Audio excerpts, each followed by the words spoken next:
मनुष्य शरीर जब कभी प्राप्त होता है तो उस पुण्यात्मा के अंदर फिर से तड़प भगवान की बनी ही रहती है। वो फिर से शुरू करता है। परमात्मा दयालु है, फिर उनका नियम है, विधान है, प्रत्येक युग में आते हैं, उनको नए सिरे से फिर चार्ज करते हैं। तो परमात्मा की शरण में आप जी ने बहुत अच्छी अच्छी साधनाएं की हैं।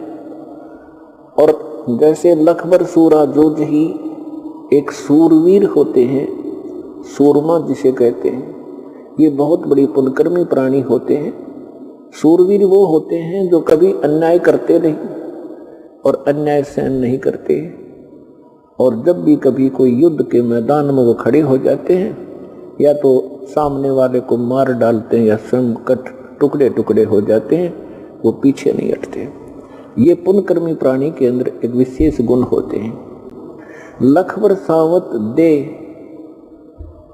बहुत से पहले के प्रमाण मिलते हैं कि जिस व्यक्ति के हाथ घुटनों से नीचे तक जाते हो उनको सावत देह युक्त कहा जाता है। वो भी बहुत पुण्यकर्मी प्राणी होता है, बहुत पुण्यकर्मी प्राणी होता है। उसके अंदर भी एक विशेष गुण होते हैं, बड़ा सहनशील होता है, कभी दुराचार करता नहीं, कोई अन्याय नहीं करता और ना ही किसी को करने देता है। और लखबर यति जिहान में, यति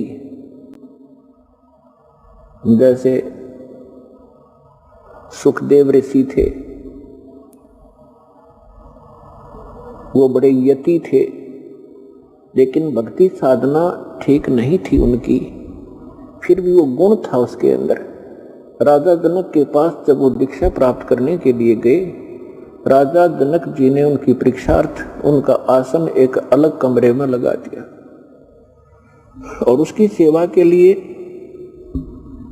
एक नौकरानी भेज दी और नौकरानी को कुछ संकेत दे दिया, ऐसे ऐसे करना।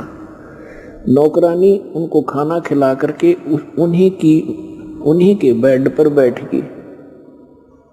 सुखदेव ऋषि उस बेड से के ऊपर आगे को सरक गया।